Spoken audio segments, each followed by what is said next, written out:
When you hand off core office building operations to third parties in Somerville, tenant complaints don't come from bad performance.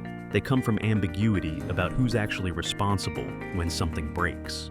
The property manager says it's the vendor. The vendor says they weren't informed. The tenant stops renewing because nobody answered the question fast enough. Maintenance coordination is the first handoff that fails visibility. You assume the manager owns it.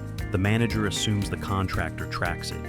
3 months later, a tenant emails asking why the HVAC ticket from November still hasn't been addressed. You don't have an answer because two parties each thought the other was closing the loop.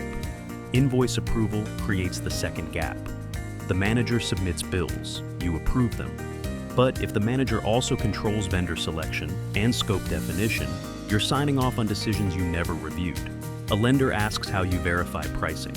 You realize you've been approving outcomes, not validating process.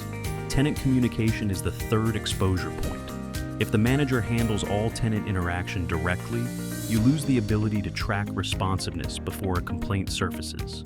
You find out the tenant is frustrated when they mention it during lease renewal discussions. By then, the relationship is already damaged, and the question becomes whether they're negotiating from frustration or actually planning to leave. Compliance documentation is the fourth handoff that breaks quietly. The manager says they're handling permits, certificates, inspections. You assume it's covered. A buyer's attorney requests proof during diligence, and the manager produces partial records or explains that certain items were handled verbally. The buyer adjusts their offer or walks entirely. Emergency response is the fifth breakdown point.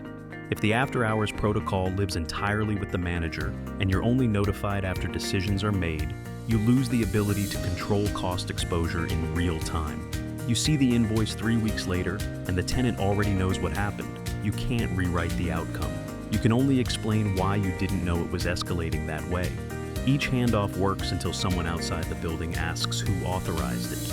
To discuss your office building, tenant considerations, or capital planning decisions, schedule a consultation at 617-915-4478.